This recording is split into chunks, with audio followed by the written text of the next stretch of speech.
અને કહેવાય આજ રાજા પરીક્ષિત ગુરુજીને પૂછે, ગુરુજી 7 દિવસમાં મારું મૃત્યુ થવાનું છે, 7 દિવસમાં મારો ઉદ્ધાર થવાનો છે, કોઈ ઉપાય બતાવો. 7 દિવસમાં ગમે ત્યારે જવાનું જવાનું ને જવાનું, હે કોઈ નથી રહ્યું અને કોઈ નથી રહેવાનું. આવ્યો ત્યારે મુઠ્ઠી વાળી જાતી વેળા ખાલી હાથે, હવે તારો સમય સુધાર, એ સમય સુધાર, તારો સમય સુધાર, તારો સમય સુધાર. અને કહેવાય આજ ઠાકોરજીની કૃપાથી એક ગુરુજીએ કીધું કે જાઓ, ઓલા નાની ઉંમરના વક્તા બેઠા છે એમની પાસે જાઓ, જે તમારું કલ્યાણ કરશે. નાની ઉંમરના વક્તા જેના લલાટ પર તેજ ચમકતું હતું, જે દર્ભના આસન ઉપર બિરાજમાન હતા, પરમ પૂજ્ય સુખદેવજી મહારાજ. બોલીએ સુખદેવજી મહારાજ કી જય. પરીક્ષિતે આવીને ગુરુજીના ચરણોમાં સાષ્ટાંગ પ્રણામ કર્યા છે રાજા પરીક્ષિતે, અને કહેવાય કે ગુરુજી મેં બહુ પાપ કર્યા છે. રાધિકાબેન, મેં બહુ પાપ કર્યા છે બાપ, मैं बड़ा पापी हूँ, मैंने पाप किया, अब करुणा जरा बरसा देना. ओ गुरुजी रंग उद्धत, हे गुरुदेव दत्तात्रेय, तू करुणा जरा बरसा देना. हे गुरुदेव दया करके मुझको अपना लेना.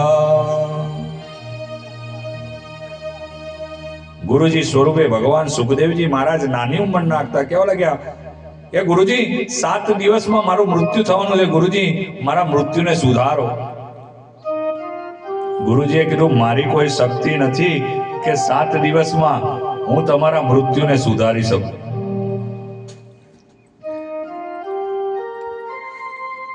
હા, પણ હું એક ઉપાય બતાવું.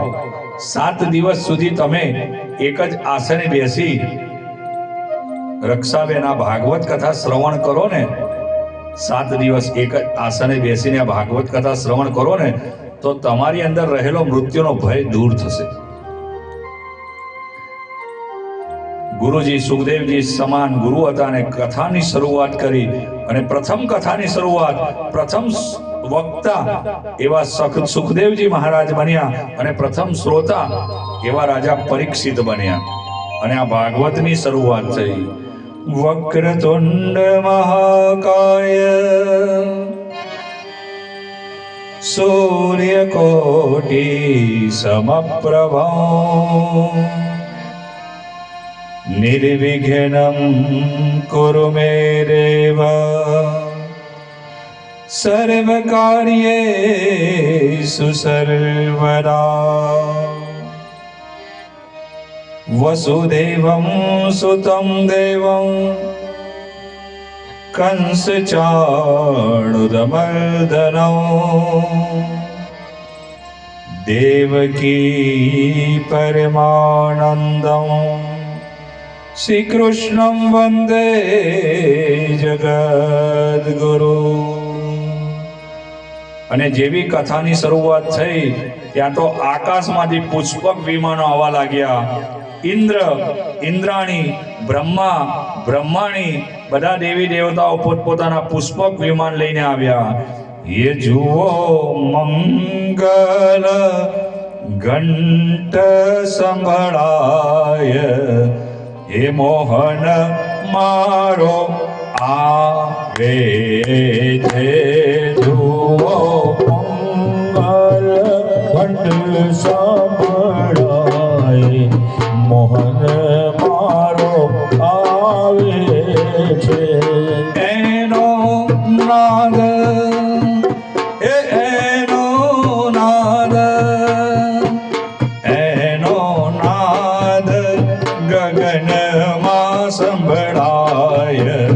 મોહન મારો આવે છે. એનો નાદ ગગનમાં સંભળાય. મારો આવે છે.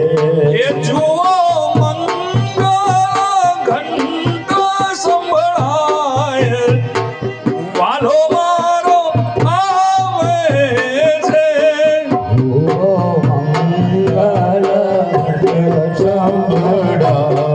નારાયણભાઈ હવે નહીં ગઈ હતા. એ મોહન મારો આવે છે. મોહન મારો આવે છે. અને આજ ભક્તોનો ભાવ હોય તો ભગવાન આવે. ભાવ વગરની ભક્તિ નકામી, ભાવ વગરનું ભોજન નકામું અને ભાવ વગરના ભજન નકામા. આ બધામાં ભાવ જરૂરી છે. જેટલો ભાવ રાખો એટલા. જો જમાઈ રાજાને સાસુ કંસાર પીરસે અને જો એમાં ઘી ના નાખે અને ખાંડ ગુરુ ખાંડ ના નાખે ને તો કંસાર સંસાર વગર અધૂરો છે. એવી રીતે આ જીવનમાં ભાવ જરૂરી છે. પત્રમ પુષ્પમ ફલમ તોયમ યોમે ભક્તા પ્રયચ્છિતે. ભગતજી, પત્રમ પુષ્પમ ફલમ તોયમ યોમે ભક્તા પ્રયચ્છિતે. જે ભગવાન કહે છે મારે આ બધી વસ્તુની જરૂર નથી. તમે ફૂલ ચડાવો, પત્ર ચડાવો, અગરબત્તી ચડાવો, એની કશી જરૂર નથી. પણ તમારો ભાવ, જે સમયે તમે જે કાર્ય કરવા બેઠા એમાં જો તમારો ભાવ નહીં રેડો તો એ કાર્ય ફલીભૂત નહીં થાય. ભગવાને ગીતાજીમાં અર્જુનને સમજાયું કે તું ભાવ રાખીશ તો હું તારી જોડે આવીશ, તો તારા કાર્ય કરીશ. અને આજ સુખદેવજી મહારાજ પરીક્ષિત રાજાને સાવધાન થઈને કહે છે. આજ ઠાકોરજીની કૃપાથી ગુરુનો મહિમા સમજાવતા સુખદેવજી મહારાજ કે પૂછે છે, પરીક્ષિત પૂછે છે, હે ગુરુજી,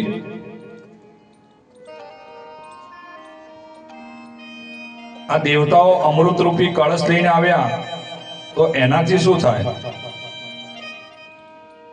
અને કથા રૂપી અમૃતનું પાન કરવાથી શું થાય? એટલે ગુરુજી બહુ જ્ઞાની હતા. ગુરુજી સુખદેવજી મહારાજે કીધું કે અમૃતનું પાન કરીશ ને તો તારા પુણ્યનો ઉદય થશે પણ પાપનો ક્ષય થશે નહીં. અને આ કથા રૂપી અમૃતનું પાન કરવાથી નૈનપુર ગામમાં શું થશે કે નૈનપુર ગામમાં જેટલા પિતૃઓ છે એના બધા પાપ બળીને ભસ્મ થઈ જશે. જોરદાર તાળી પાડજો, જય હો. અને પુણ્ય પાપ બળી જશે તો પુણ્ય તો આવવાનું છે. અને આજ સુખદેવજી મહારાજ પરીક્ષિતને કહે છે, પરીક્ષિત, તમે 7 દિવસ એક જ આસને કથા સાંભળો, તમારી અંદર રહેલો મૃત્યુનો ભય દૂર થઈ જશે આપોઆપ. ક્યાં ભરોસા ये जिंदगी का साथ देती नहीं किसी का. હા, અને એવા સુખદેવજી સમાન ગુરુ હતા. અને પરીક્ષિત જેવો સાંભળવાળો શ્રોતા હતો, જે પ્રેમથી આ કથાનું શ્રવણ કરતો હતો. અને જે લોકો આ કથાને પ્રેમથી સાંભળે છે, મારો કનૈયો, મારો ઠાકોરજી એના ઘરે પ્રેમથી દોડીને આવે છે. એના ઘરમાં અન્નપૂર્ણા અને લક્ષ્મીના ભંડાર મારા ઠાકોરજી ભરેલા રાખે છે. બાપ, હા, ભગવાન વચને બંધાણા છે. ઠાકોરજી વચને બંધાણા છે. ગુરુનો મહિમા સમજાવતા સુખદેવજી મહારાજ પરીક્ષિતને સંભળાવે છે કે ગુ એટલે અજ્ઞાન રૂપી અંધકાર અને રૂ એટલે જ્ઞાનમય પ્રકાશ. જે ગુરુ પોતાના શિષ્યને અજ્ઞાન રૂપી અંધકારમાંથી જ્ઞાન રૂપ પ્રકાશમાં લાવે એનો મહિમા ગુરુનો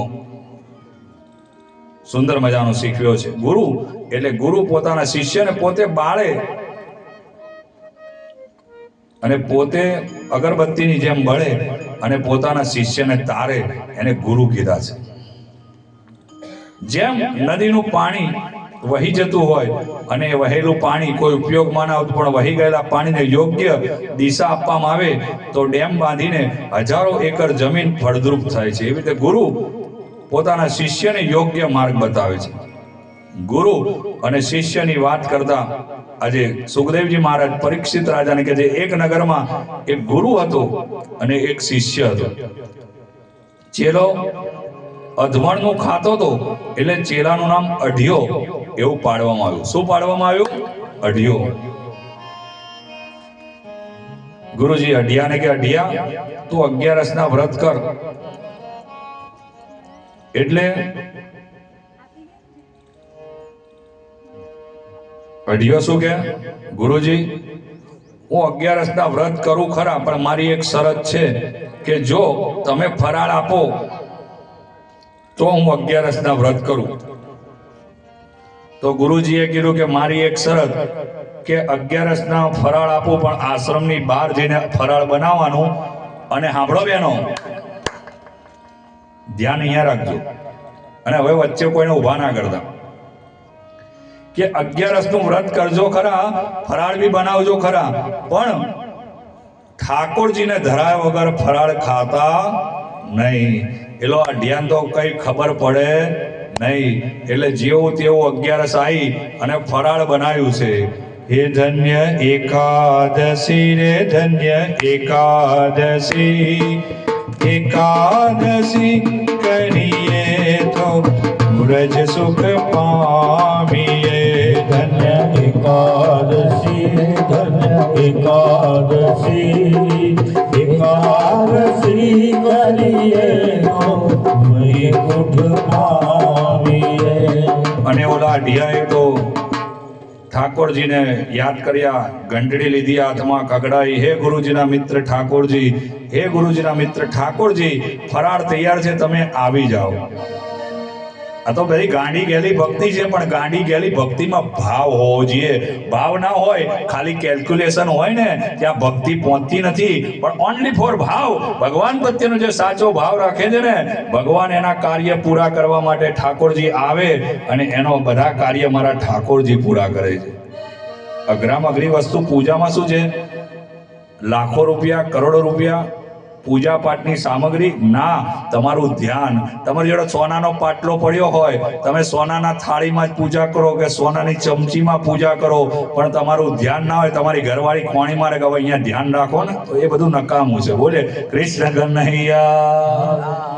તો અઘરામાં અઘરી વસ્તુ છે ધ્યાન, એકાગ્ર ચિત્ત. જ્યાં સુધી ચિત્ત પરમાત્મામાં નહીં પરોવો, જ્યાં સુધી આ ચિતડાને પરમાત્મામાં નહીં વાળો, ત્યાં સુધી ઠાકોરજી તમારા કાર્ય પૂરા નહીં કરે. જેવી રીતે કે રસ્તામાં ગાય મળે તો ગાયના સકન લેવાય, એવી રીતે રસ્તામાં ભેંસ મળે તો ભેંસના સકન ના લેવાય. ડોંગરેજી મહારાજ કહેતા હતા કે ગાય, દુધાળી ગાય હોય તો ગાયના સકન લેવાય. એવી રીતે ગુરુજી સારા હોય તો શિષ્યને યોગ્ય માર્ગે વાળે છે.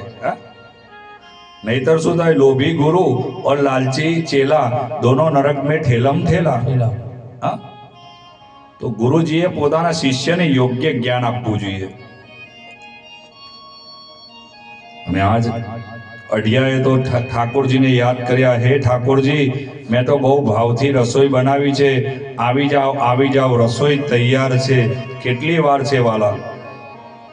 એટલે પીળા પીતાંબર જરકમી જાકા મુખ મોરલી ઘનઘોર વનરા વન કી કુંજ ગલી में જય જય જુગલ કિશોર. લક્ષ્મીજી પગ દબાવતા હતા. હા, લક્ષ્મીજી ભગવાનના ચરણ દબાવતા હતા. એ ઠાકોરજી હાલો, આપણને જમવાનું આમંત્રણ છે, આપણે નીચે પૃથ્વી લોકમાં જવાનું છે. ઠાકોરજી તૈયાર છે. ગોરાણીએ તો સુંદર મજાની લાલ કલરની સાડી પહેરી, એ ગોરાણી તૈયાર, ભગવાન વિષ્ણુ ભગવાન તૈયાર. રસ્તામાં મહાદેવજીને લઈ લીધા. મોટા ભાઈને લીધા વગર ના જવાય હો નટુભાઈ, મોટા ભાઈને જોડે રાખવા પડે. મોટા ભાઈને જોડે લઈ લીધા, અને કહેવાય મોટા ભાઈને ભાભીને જોડે લીધા, અને એ સુંદર મજાની રસોઈ તૈયાર. એ ગુરુજીના મિત્ર ઠાકોરજી. ઠાકોરજી કહેલા ભાઈ હું આવી ગયો. ઠાકોરજી કોણ? આ ચારમાંથી. પેલા ભગવાન કે હું વાહડી પકડીને ભગવાન કનૈયો ઉભો. ઠાકોરજી તો હું છું. આ કોણ? આ ગોરાણી. એને લીધા વગર હું ક્યાંય જતો નથી. આ મારા મોટા ભાઈ છે. મોટા ભાઈને ભાભીને લીધા વગર હું ક્યાંય જતો નથી. શંકર અને પાર્વતી, મોટા ભાઈને ભાભી. લાવો ફરાળ.